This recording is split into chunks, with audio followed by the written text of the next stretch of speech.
Muy buenas tardes con todos. Agradeciendo la invitación de los organizadores de este evento. Bueno, ante todo, un saludo fraterno a cada uno de ustedes en esta tarde, que vamos a tratar este tema muy importante en este gran seminario conversatorio que tiene lugar el día de hoy. Ante todo, me complace mucho estar acá. Yo también soy samarquino, he estudiado 2 carreras acá en la universidad y por motivos del destino y la vida yo trabajo en la universidad en La Cantuta, en Chosica. Pero siempre he estado ligado a San Marcos, ¿no? Para muchas cosas y también algunas publicaciones que se han dado acá. Bueno, sin más preámbulos vamos a hablar de este tema tan vigente y tan importante que es los sismos. Pásalo, por favor.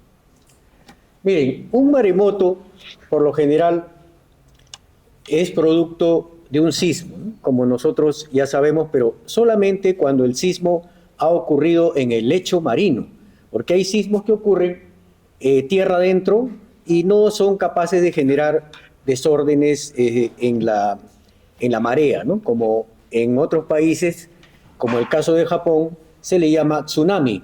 Tsunami significa ola que llega al puerto. No es el nombre técnico que nosotros usamos como maremoto, ¿no? Entonces, básicamente es cuando toda la masa marina se eleva producto de la subducción de la placa. Pero vamos a verlo en unas imágenes. Pásenlo. Esta es la mecánica de un maremoto. Como ustedes ven, en la parte izquierda está la placa y esta placa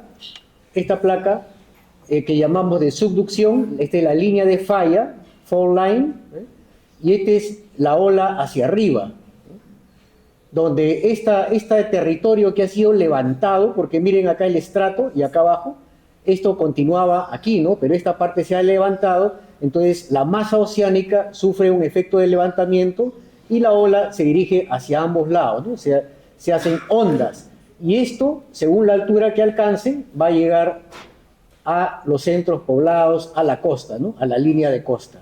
Entonces, eso ha sucedido acá en nuestro país varias veces. Y el hecho de que no pase hace tiempo no significa que no va a pasar. Hoy día 28 de octubre, se conmemora el gran terremoto, el más grande que hemos tenido en toda nuestra historia de nuestro país, y ocurrió acá en Lima. Por eso que el Señor de los Milagros sale hoy día, conmemorando justamente el segundo gran terremoto, ¿no? Del 28 de octubre de 1746. O sea, hace más de 270 años que no hay un terremoto como el que ocurrió hoy día, de magnitud superior a 8.5. Y ocasionó un enorme maremoto, como vamos a ver el detalle. Pásalo.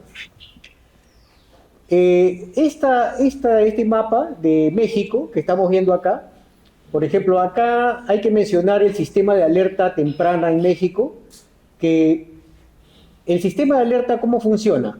Acá en la costa han puesto sensores. Por ejemplo, a la Ciudad de México hay unos 400 kilómetros de la línea donde ocurre la falla, acá, ¿no? De acá hasta México, a la Ciudad de México, unos 400 kilómetros. Y eso, según la magnitud sísmica, va a dar un tiempo para que la población escape entre 60 a 90 segundos como máximo. Entonces, ocurre el sismo y en México suenan las sirenas, las alarmas, los celulares, la televisión, la radio, todo se pone en línea para avisar de la emergencia, todos a evacuar. Tienes 60 segundos para salir. Estás en el piso 20, el piso 30, ya es tu problema. Tienes que salir como sea, ¿no? Eso es en el caso de esta alerta sísmica que funciona en México. Los sensores están en la línea costera y envían la señal a todas partes, ¿no? Entonces, pásalo, por favor. Esta parte apágala, creo que. En el caso del Perú,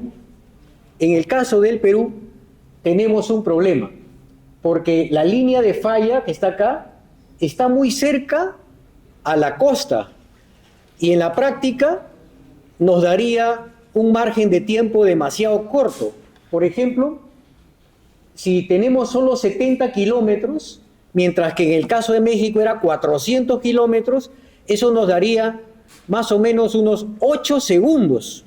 Y en el mejor de los casos, 18 a 20 segundos para salir. Pero en realidad es muy poco.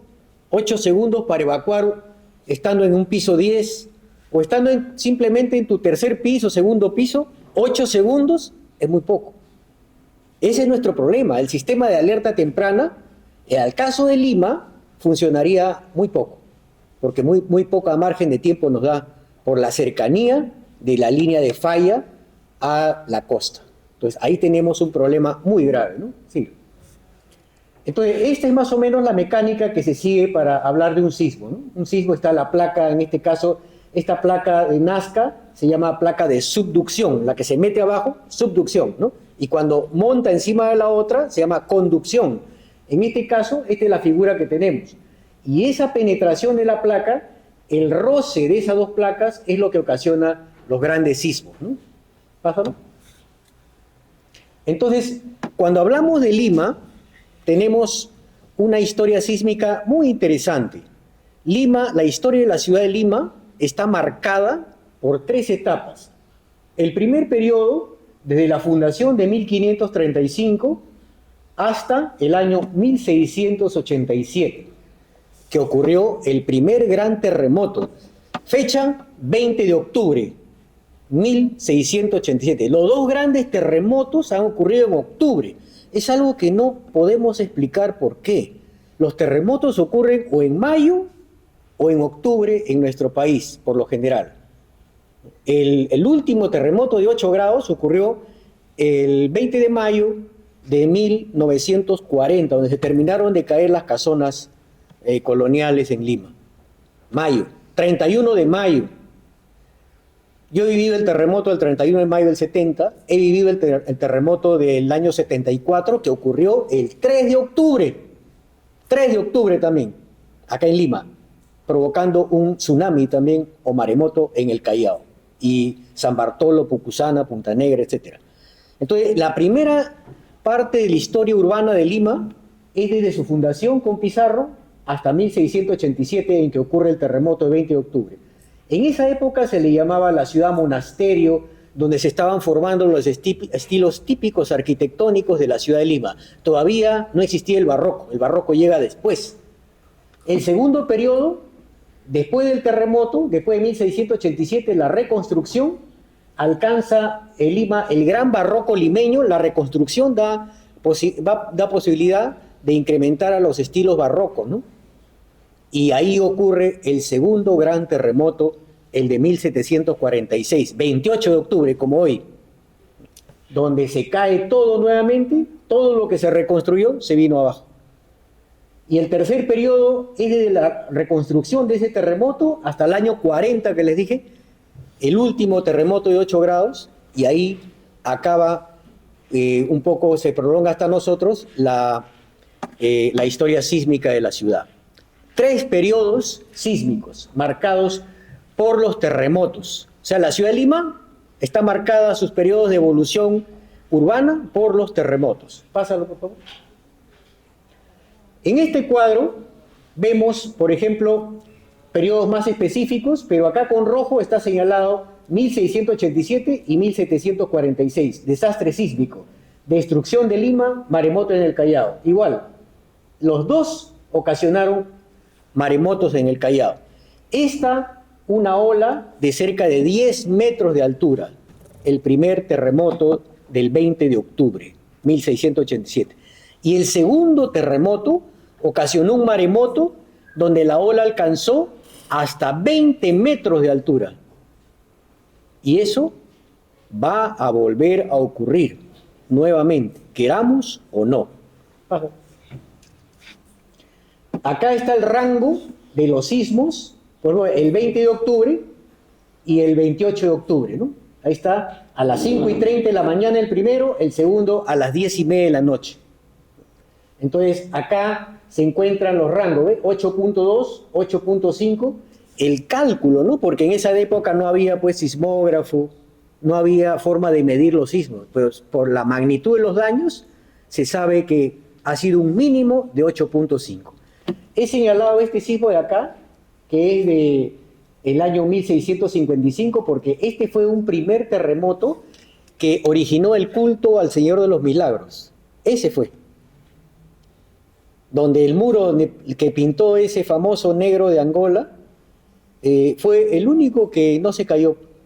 Y la gente empezó a ponerle velas, ¿no? Y fue un culto no autorizado por la iglesia. Por eso lo mandan borrar, ¿no? Y hay conflicto con eso. Pero ese fue. Y después los otros grandes terremotos, ya donde se instituyó el culto, se le hizo un santuario, el muro de adobes, quisieron trasladarlo más allá donde estaba el altar principal. Y cuando lo empezaron a palanquear para trasladar, se empezó a desmoronar el muro. Y se desmoronó. Y le habían pintado la imagen de María Magdalena y la Virgen María al costado, y el Cristo crucificado al medio. Y miren cómo es la historia, ¿no? Se desmoronó el muro, pero solo se desmoronó donde estaba Magdalena y la Virgen. Y el crucificado quedó intacto. Porque esos dos dibujos, el negro de Angola no los había pintado. El negro de Angola solo pintó el Cristo, nada más, crucificado. Y los otros dos personajes se agregaron con el tiempo. Y cuando levantaron el muro, para ponerlo al altar que iba de la iglesia de las Nazarenas actual, se desmoronó. Y después lo han tenido que volver a pintar. Reforzar el muro, parcharlo, ¿no? Eso muy poca gente lo sabe. Pásalo. Entonces, la ciudad de Lima, a la llegada del primer terremoto del 20 de octubre, tenía esta fisonomía. Es la ciudad amurallada, con sus 32 baluartes. Cada una de estas puntas, que parecen pentágonos, se llama un baluarte, ¿no? Cada una de estas puntitas es un baluarte. Lima tenía 32 de estas. Y justo fue el virrey don Melchor de la Navarra y Rocaful, el duque de la Palata, que mandó construir este muro de estilo europeo a la ciudad. Así estaba Lima al momento del terremoto. Vamos a ver qué es lo que pasa. Sí. El terremoto del año 1687. No lo voy a leer, solo le voy a explicar, ¿no? A grandes rasgos. Yo le he mandado el texto mucho más amplio para que les puedan alcanzar. Tiene como 20 páginas, es como una separata. Dice que el sismo ocurrió cerca de las 4 de la mañana, del 20 de octubre. Entonces, el sismo había ocurrido, se cayeron muchas casas, muertos, ¿no? Pero ahí nomás quedó. Y la gente, miren, como en esa época no hay energía eléctrica, y la principal preocupación de la población en esa época es la religión, la mentalidad religiosa. Es la época, pues. Es la época de los santos limeños, de Santa Rosa de Lima, de San Martín de Porres, ¿ya? Y la gente, abrumada por sus culpas, sus pecados, asistió a las iglesias como Santo Domingo. Estaba lleno a las 6 de la mañana, la iglesia de Santo Domingo, los fieles, todo el mundo quería confesarse por el temor al terremoto, ¿no? A morir en pecado, etcétera, ¿no? Y estaba lleno, colas para confesarse en la iglesia. Y después de las 6 de la mañana vino una réplica. 6:30 de la mañana se produjo una réplica del sismo que fue más fuerte que el sismo de las 4 de la mañana. ¿Y qué pasó? Se cayeron las iglesias encima de los pecadores que se habían ido a confesar sus pecados. O sea, Dios se los recogió por ir a confesarse temprano, ¿no? Estaban temerosos y se fueron al cielo. Se cayeron las naves de la iglesia, las torres de la catedral, la iglesia de Santo Domingo, la torre se cayó y muriendo cientos, miles de personas en los conventos, en los hospitales, en las iglesias. Muerte. La ciudad de Lima experimentó la muerte en esa época, ¿no? El palacio del virrey se cayó. El virrey tuvo que vivir como medio año en una casucha que le acondicionaron junto a la pileta de la Plaza Mayor. Ahí vivió el virrey por cerca de medio año, porque el palacio se cayó. Y al caerse el palacio, se había caído la Real Audiencia, el Tribunal del Consulado, se había caído las entidades que funcionaban, las oficinas en las casas reales, que era donde está el Palacio de Gobierno actual, ¿no?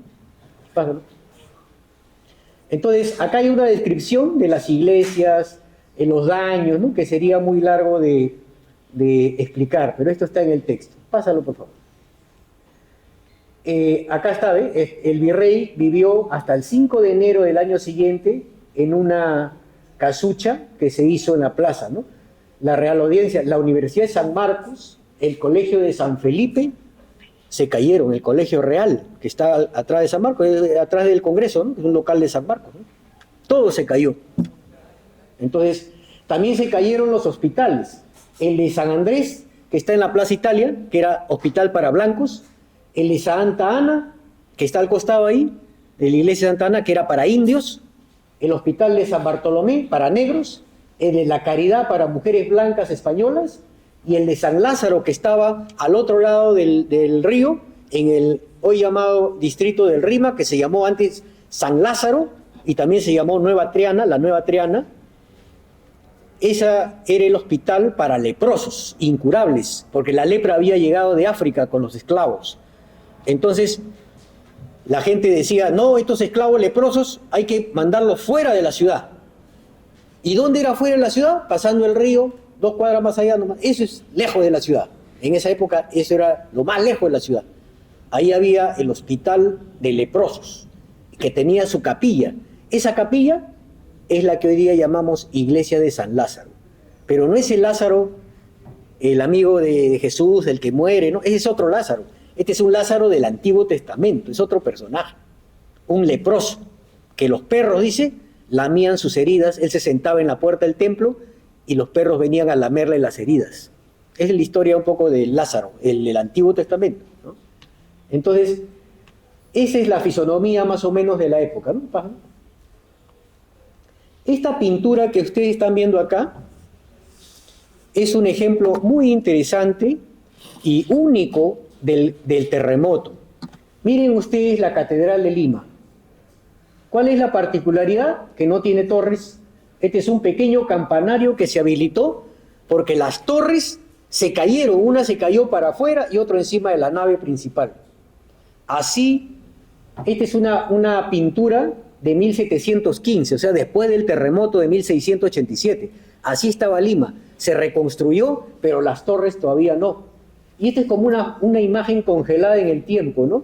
Donde vemos acá un clérigo, acá un negro, una negra cargando un bulto, un negro en un burrito haciendo propaganda, peleas de gallo, acá una negra que vende frutas, acá hay otra negra más, una melonera, un burrito con sus barrilitos de agua, un clérigo con un niño, un noble, acá otro noble, ¿no? Un perrito, etc. Se ha congelado en el tiempo ese paisaje. Esta pintura fabulosa, de autor anónimo, se encuentra dentro de la Catedral de Lima y es una evidencia del terremoto. Pásalo. Debido al terremoto, se levantó una ola de 10 metros que se tragó el Callao. El Callao es un distrito que está a ras del mar. El mar está acá y el Callao así, ¿no? Imagínense que el mar suba 10 metros de altura y avance, se tragó el Callao. Pero el Callao no es plano, pues el Callao está así como en bajada. El camino a Lima es subida, ¿no? Entonces el agua sube 10 metros y avanzará el agua hasta donde compensa la altura. ¿Qué pasó? Hay una anécdota ahí, que el arzobispo de Lima, que se llamaba Melchor de Liñán y Cisneros, igual que el virrey Melchor de la Navarra, él también se llamaba Melchor, el arzobispo. Melchor de Liñán estaba delicado de salud. Fue al médico y el médico le dice, Su Eminencia, váyase usted a pasar unos días frente al mar, al puerto del Callao. Vaya, usted descanse, tome aire, la brisa marina, eso le va a hacer bien. Allá muy bien. Y se fue y se alojó en el arzobispado del Callao. Justo lo mandan cuando va a ocurrir el terremoto. El obispo se aloja, está ahí una semana y pasó el terremoto y el obispado se le cayó encima al obispo. Y él salvó la vida porque una viga se atravesó formando un triángulo, que llama el triángulo de la vida, y él quedó atrapado abajo, bajo esa viga. Y 20 minutos después empezó a entrar el agua y el obispo empezaba a ahogarse, estaba atrapado y a ahogarse. Y fue sacado por 4 negros esclavos que enviaron a rescatarlo, se lo llevaron cargando 4 negros al obispo, ¿no? Y salvó la vida. Esa es la anécdota de esta situación, ¿no? Y el puerto se inundó completamente, el agua ingresó casi 2 kilómetros tierra adentro. Eso fue el 20 de octubre de 1687, la ola 10 metros. Y eso está en las memorias del virrey Duque de la Palata. Pásalo. La gente estaba con psicosis y el virrey tenía que atender toda clase de problemas. Se habían roto las acequias, se habían interrumpido los canales que llevaban el agua, y muchas infraestructura pues se había dañado, ¿no? A tal punto de que hubo un rumor, nuevo maremoto, y la gente empezaba a correr a los cerros, a escapar a los cerros, porque y era psicosis ya, no había, porque para un maremoto tiene que producirse un terremoto, pues, ¿no? No se había producido, porque la gente ya estaba con psicosis. Cada rato había rumores, se sale el mar viene del Callao hasta Lima, y la gente a los cerros desesperada. Eso se daba después del terremoto. ¿Cómo habrá sido, pues, no? Tan fuerte el terremoto? Pásalo. Esta es una imagen interesante que muestra este plano topográfico del Archivo de Indias. Acá está la ciudad de Lima, el río Rímac, y este es el Callao amurallado, ¿eh? Está el puerto y la ciudad unidos por el río Rímac, y esta sombrita que ven acá, hay una línea como sombra. Se me ha acabado la pila, creo. Acá hay una línea, ¿ves? Esta es la avenida Colonial hoy día, Benavides. Esa línea que une a las dos, pues se llama avenida Colonial, que hasta ahora existe, ¿ves? Esa es la huella de lo que hoy día es la avenida Colonial, que une, donde sale, este punto es 2 de Mayo. Acá, la plaza 2 de Mayo es esta, y el Callao, ¿eh? Entonces, así estaba Lima un año antes del terremoto de 1746. Vamos a ver el segundo terremoto en este segundo bloque. Pásalo. El gran terremoto de 1746. Este terremoto se toma como referencia para toda prevención que se haga acá en el Perú sobre los sismos. Porque este es el gran terremoto, ¿no? Entonces, dice que un día antes se escuchó un ruido subterráneo que la población no sabía, estaban asustados porque se escuchó un ruido bajo la profundidad de la tierra, como un crujido. Y la gente, bueno, aún no se asustaron, ¿qué cosas serán? Eso ocurrió un día antes. Y al día siguiente, el gran terremoto a las 10:30 de la noche, cuando la gente ya estaba durmiendo. Porque en esa época pues no hay televisión, no hay energía eléctrica, no hay sal, la única diversión son las tabernas, ¿no? Espectáculos nocturnos, pero a esa hora ya la mayoría de gente durmiendo. Y este sismo fue tan fuerte que en unos cuantos segundos se cayó todo se cayó en Lima. Este terremoto fue más fuerte que el de 51 años, el anterior, que fue el de 1687. Muy fuerte, quedando atrapados mucha gente. Y miren, yo encontré un relato bien interesante que está acá abajo, sombreado. La tierra era movida como cuando un animal sacude el polvo de su espalda. Ustedes han visto cuando un perro se sacude, así se movía la tierra según los relatos. Ustedes no han vivido un terremoto. Yo he vivido 2, el del 70 y el del 74. Y les puedo decir una cosa, mi casa se cayó, yo había hecho ríos en esa época. Yo salí de mi casa y el techo se vino abajo, a la justa salí. Y en el segundo terremoto, en el 74, quise salir, yo estaba solo en mi casa. La puerta se trabó, el dintel bajó y no podía abrir la justa, yo jalaba, pues no, tenía 12 años. Jalé a la justa y salí, ¿no? Y la fachada atrás mío se desplomó. La casa del frente de mi vecino, yo veía cómo las casas se caían. y veía a la gente, un mar de gente en la pista, arrodillado, otros llorando, otros desmayados. Mi vecino, la señora que había acostado, desmayada, está echando aire, y la tierra seguía moviéndose. ¿Saben qué pasa en un sismo? En un terremoto, no un temblor, ¿eh? Me refiero a un terremoto. ¿Saben qué es lo que pasa? No se puede caminar. No se puede caminar. Es como cuando tú te subes a un barquito en el mar y el barquito se mueve, así se mueve la tierra. El suelo se mueve ondulante. Y yo veía, hasta ahora me acuerdo porque me impresioné tanto, los postes de alumbrado público, yo los veía que se movían así. Parecía que iban a tocar el piso. Y las paredes se sacudían, se movían, ¿no? Después la gente desmayada en el piso. Y eso ha sido de 7.6. Ahora, ¿qué haremos con un terremoto de más de 8 grados? Por eso hay que crear conciencia. Los sismos no son cosas del pasado, son cosas del presente. Es una cosa latente nada más. Que va a ocurrir, va a ocurrir. No sabemos cuándo. Puede ser de acá a 10 años, puede ser mañana, puede ser más tarde. No se sabe. Pásalo. Entonces, había unas 3.000 casas en Lima, en 150 manzanas, y unos 60.000 habitantes en esa época, ¿no? 20 casas quedaron en pie, nada más. 20 casas. Imagínense el daño, porque las construcciones en esa época eran de piedra.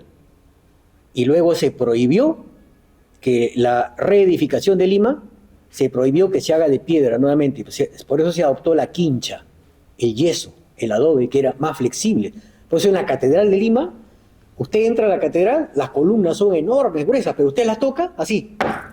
Suena hueco, porque son de caña brava como el bambú, revestido con yeso, para darle flexibilidad al sismo. Y ustedes ven el techo de la catedral, está hecho también a manera de cruces de tijera y de madera.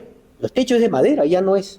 Todo es antisísmico en la catedral y eso que está hecho con la técnica del siglo XVIII. Pásalo. Entonces, la cantidad de casas, igual que en el otro, todo lo que se había reconstruido se volvió a caer. Las mismas iglesias, la catedral se volvió a caer.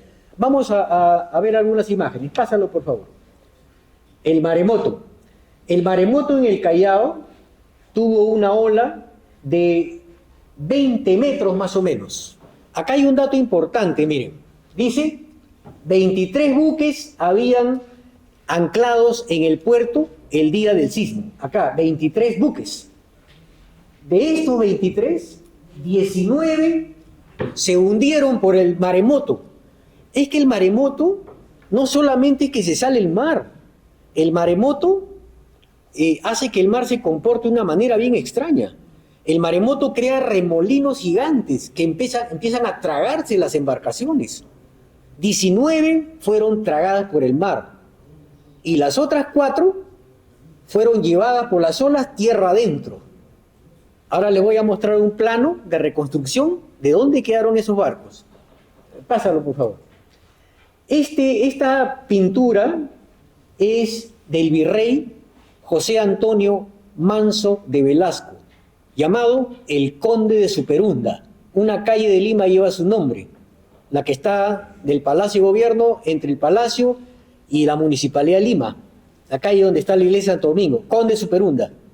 Super significa sobre en latín, unda significa ola, ola, sobre la ola, porque él le tocó afrontar el gran terremoto y maremoto, y el rey de España le concedió ese título, porque él reconstruyó la ciudad. Y ahí ustedes lo ven con un papel en la mano. Acá ampliamos la imagen, y miren, acá tiene los planos y su fortuna personal que él donó para reconstruir la catedral y la ciudad de Lima. Por eso le llaman el segundo fundador de Lima, Superunda. Y esta pintura, al fondo ustedes ven una construcción que aquí está más amplia. Miren la catedral cómo ha quedado y la están reconstruyendo, ¿eh? Ahí hay parantes, poleas. Acá abajo está el virrey. Acá lo ven. Acá, lo voy a señalar. Aquí está el virrey. Acá. Con su misma ropa, como lo ven. Los pajes, está el obispo, está supervisando la reconstrucción de la iglesia catedral. Esta pintura también se encuentra en la Catedral de Lima, adentro. Es un benefactor. Pásalo. Este es el plano del Callao antes del terremoto de 1746. Y este es después del terremoto. La muralla del Callao fue barrida por la ola de 20 metros. Solo quedó muñones de las paredes. Estas paredes tenían 4 metros de altura del muro, la muralla del Callao. 4 metros de altura y 4 metros de espesor. Enorme. Entonces, la ola de 20 metros se tragó todo y dejó, pues, solo muñones, muros pequeños de 1 metro, así, irregulares, de lo que fue la muralla del Callao. Y así quedó, acá como está, ¿ve? Acá ha quedado solamente la huella. Y ese es el Real Felipe, pero que todavía en esa época no existía. Ahí se ha puesto la imagen para que ustedes vean dónde está el Real Felipe con respecto a cuál fue el Callao amurallado antiguo, ¿no? Acá.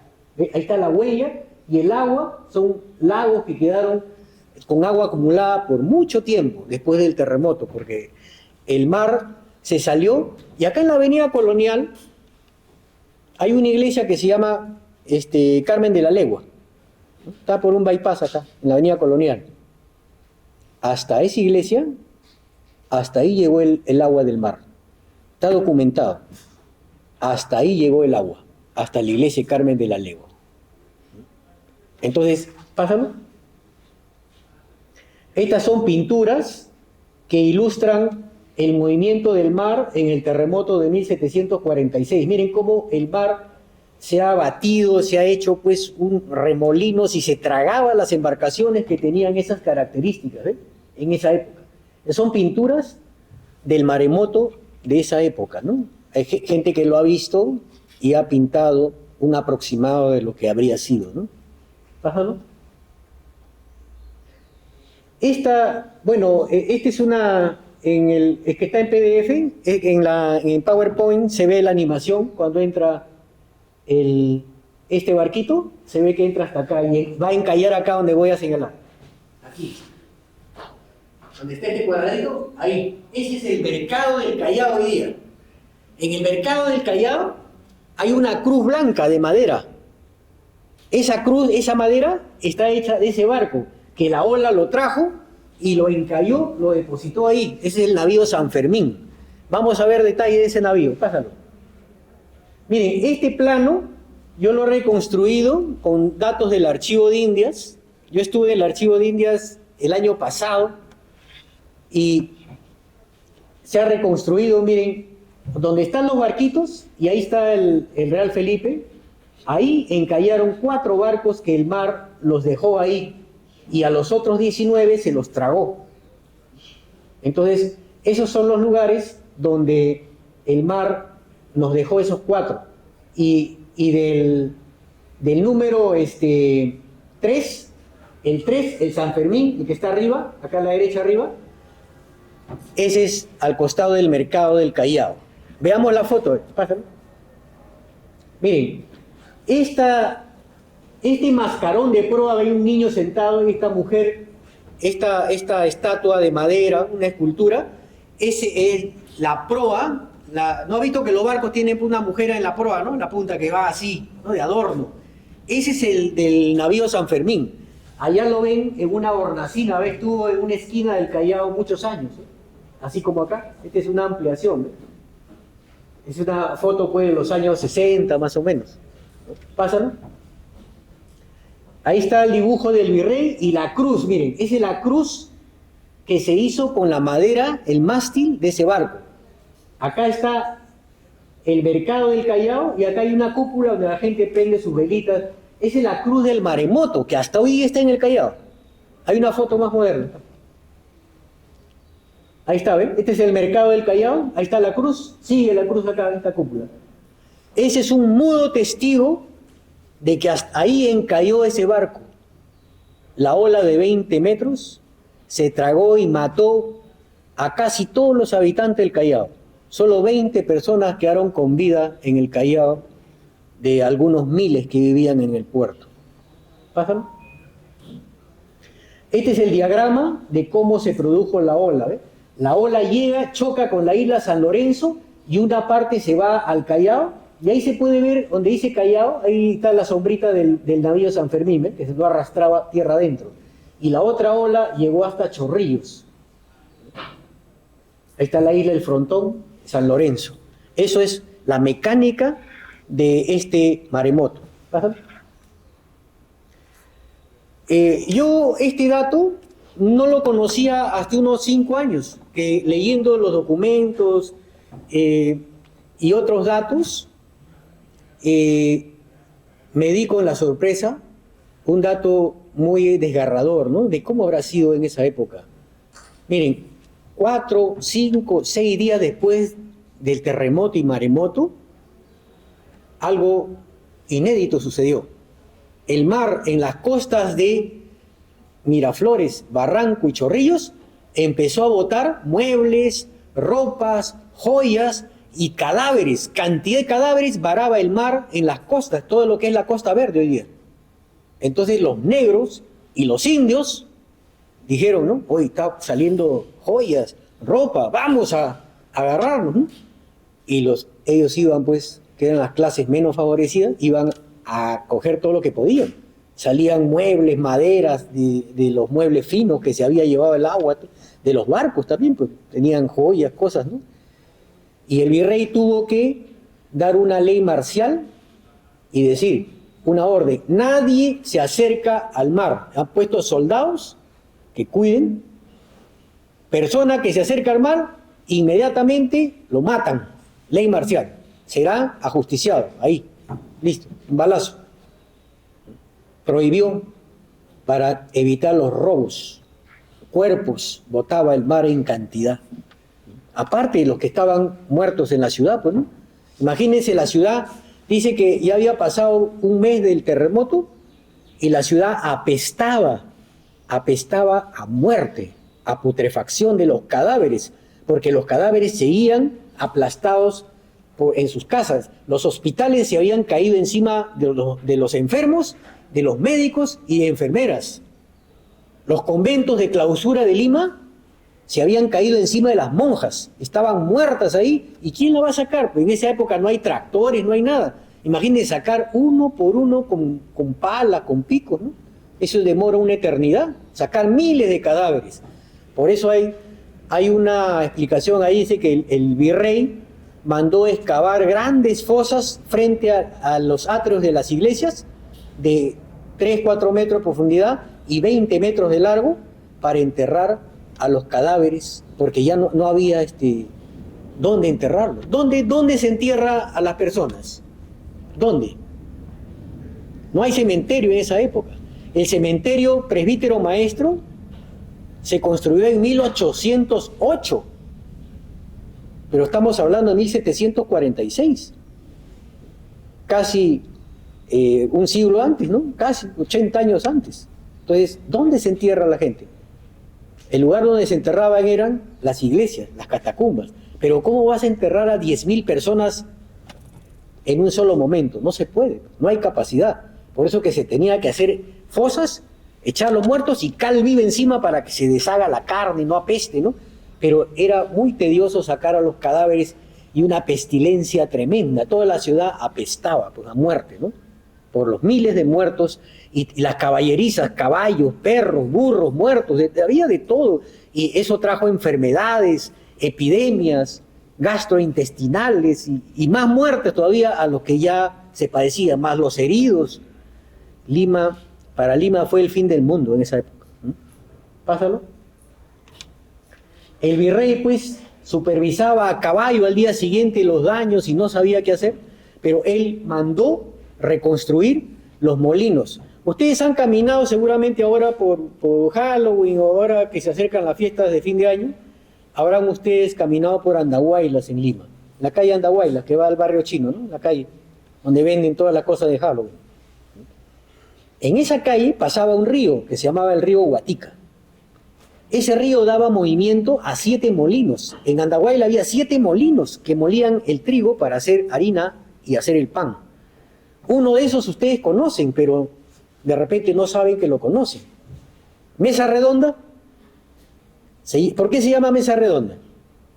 Porque había un molino ahí y la piedra, pues la piedra redonda para el molino, que se movía por el agua que pasaba del río Guatica, los 7 molinos se cayeron, la harina se mezcló con la tierra. En el puerto del Callao los almacenes de harina y víveres fueron tragados por el mar, no había comida. El virrey tuvo que mandar pedir de Ica, de Huaral, de las provincias vecinas, que manden comida a Lima, porque acá no había muerte, no había medicina, no había comida. Meses demoró este problema, ¿no? Y los molinos se cayeron, y la mesa, la piedra quedó, la piedra redonda, y una señora ya en épocas republicanas compró esa propiedad donde estaba la piedra del molino, y usó la piedra como una mesa, una fonda, un restaurante antiguo, y le llamaron la mesa redonda por la piedra. Y hasta ahora se ha quedado, ya no hay ninguna piedra ahí redonda, pero se sigue llamando la mesa redonda, que es un topónimo de lo que ha habido, ¿no? Pásalo. Pásalo. Esto ya hemos hablado, los muertos que se enterraban en las zanjas para evitar los robos, epidemias. Pásalo, ya hemos explicado esto, ¿no? Este mapa de 1906 muestra un detalle. Miren, acá, donde dice la punta, abajito de la punta, ahí dice Camotal. Sí leen, ¿no? Camotal. Ese mapa y en otros mapas más antiguos también figura. Es bien extraño esto, porque en este mapa satelital actual, ahí dice Camotal también, acá arriba. El Camotal. Dice que esa parte blanquita es un banco que cuando la marea está baja, aparece. Y dice, bueno, la tradición y algunas evidencias, que había un terreno ahí que el mar se lo tragó y se hundió. Era una zona de sembrío de camote, ¿no? Pásalo, ya vamos a culminar. En estos mapas también, en ese mapa arriba en la punta se ve como una sombra media verdecita, un territorio que parece que faltara, ¿eh? Igual que acá, ¿eh? Acá. Esta es la punta y esta parte es una zona que aparece cuando la marea baja, aparece un terreno ahí. Eso se llama el Camotal, que parece que la punta no terminaba donde termina hoy día, sino que había un terreno más donde se sembraba camote, y eso parece que es un hundimiento debido al terremoto. Y los mapas son la evidencia, la cartografía de la época, ¿eh? Pásalo. Luis Godán, profesor de la Real y Pontificia Universidad Mayor de San Marcos de Lima, catedrático de prima de matemática, profesor francés que San Marcos había contratado para dictar clase acá, ¿eh? Él, ingeniero, especialista en edificaciones, el virrey lo contrató para hacer un informe general de los daños. Y él recomendó que la ciudad ya no se construya acá, se traslade a otro lugar, porque este lado dijo, esta ciudad ya no, este terreno es muy malo. Y tanta desgracia que ha visto, dijo ya, hay que fundar la ciudad en otro lugar. ¿Eh? Si le hubieran hecho caso, otra hubiera sido la historia de Lima, ¿no? Pásalo para terminar, a ver, hay unas imágenes. Sí. Este es el gran terremoto del año 40, pásalo. Este es el terremoto del 31 de mayo del 70, Huaraz, pásalo. Esta es la Costa Verde antes de que se construya la pista, ¿eh? Miren, el agua llegaba hasta el acantilado. Pásalo, miren cómo está ahora. ¿Ve? Ahora le ha ganado terreno al mar con estos espigones y hoy día pasan los carros ahí, que es el circuito de playa, ¿no? Y la ciudad ahora está arriba, antes no había nada. Pásalo. Y Lima es una ciudad de alta complejidad, pues frente al mar, ¿no? Miren. ¿Y qué es lo que pasaría? Pásalo. Mire, en un maremoto que tenga unos 20 metros como ha sucedido, el agua en el caso de Chorrillos chocará con el acantilado, como están viendo ahí en esta recreación, ¿no? Pero en el caso del Callao, que está al ras del mar, 20 metros, es un avance tremendo, kilómetros adentro, ¿no? Hay unos planos ahí para terminar. ¿Pásalo? Estas son las áreas más vulnerables de Lima, el Callao, el centro de Lima, La Molina por el territorio y Villa El Salvador, Villa Almeida del Triunfo también por el territorio de relleno. en que se encuentra. Ahí las ondas sísmicas se sienten con más intensidad por el terreno, de relleno sanitario a veces. Pásalo. Áreas de riesgo, toda la zona de Villa, la costa, la antigua Panamericana. Toda el área roja es donde entraría el mar. ¿Siguen? Este es el Callao, y toda el área roja es hasta donde va a entrar el mar en caso de un maremoto de 7 metros nada más. Y hay un último mapa. La parte más amarilla es donde el área inundable por riesgo, ¿no? Dependiendo de la altura de la ola, dependiendo de eso. Entonces, es una reflexión que hacemos, ¿no? Es una historia sísmica la que hemos visto y, como les repito, los sismos no son cosas del pasado, son cosas del presente. Muchas gracias.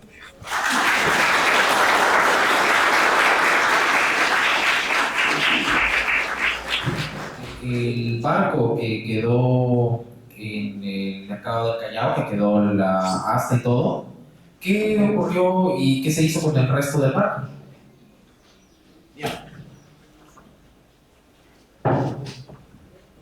El navío San Fermín se llama, este resto, fue prácticamente canibalizado por los sobrevivientes del maremoto. Inclusive hay referencias que los otros barcos, ese plano que les mostré, yo lo mandé a hacer porque no existen. Lo mandé a hacer especialmente para un libro que publiqué el anteaño pasado, 2 tomos, que se presentó en la Feria del Libro. Lo ha editado la Universidad Ricardo Palma, que se llama Lima, el legado prehispánico y la presencia española. Y ahí trato el tema también de los terremotos, porque es parte de la historia colonial del Perú, ¿no?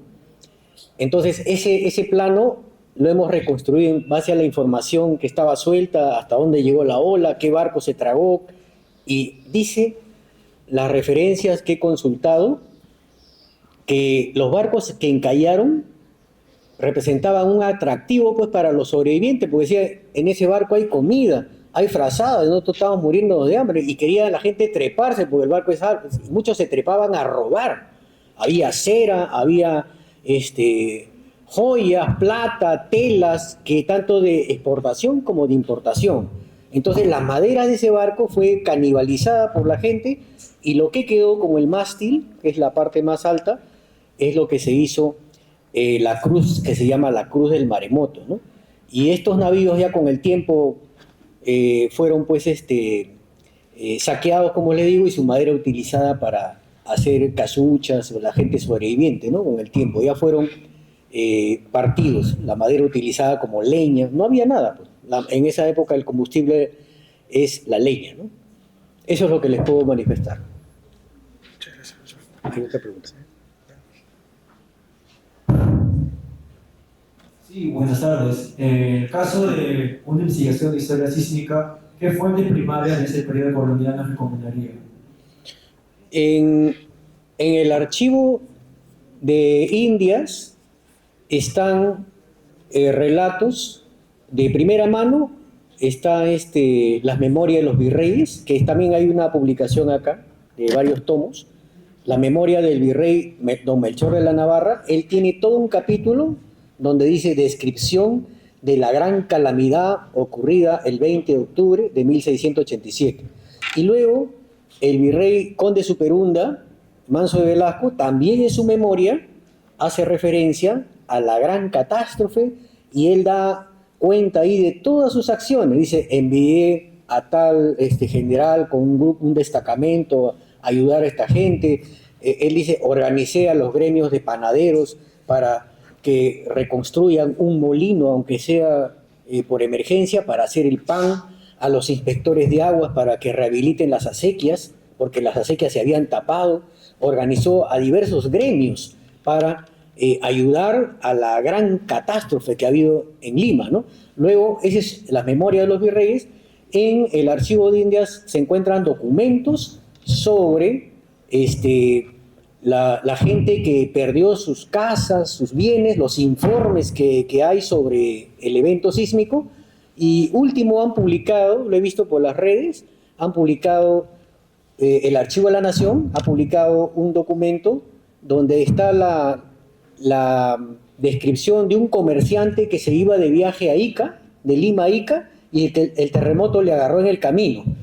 Y él dice, un gran movimiento sísmico que no he visto nunca, afectó, ¿no?, en mi camino, y dice que producto de eso sus mulas se desbarrancaron, perdiendo tal, hacía una lista de los objetos de todo género, dice que él perdió, porque era un comerciante, ¿no? Llevaba telas, llevaba loza, llevaba adornos, ¿no? Entonces él hace un conteo de cuánto dinero ha perdido a causa del sismo, ¿no? Y del camino que él tenía. Y otra fuente también es la cartografía. Y también la iconografía. Como has visto, les he mostrado 2 cuadros que son evidencias del sismo, ¿no? Entonces, tanto en el Archivo de la Nación como el Archivo de Indias, hay que situarnos en las desgracias, los documentos y los informes que hay sobre los daños. También las iglesias, el Archivo Arzobispal, el Archivo de San Francisco, donde ellos detallan los costos que tienen que asumir por la reconstrucción por el sismo. Todo eso es evidencia y nos puede dar más o menos una idea de la magnitud de los daños.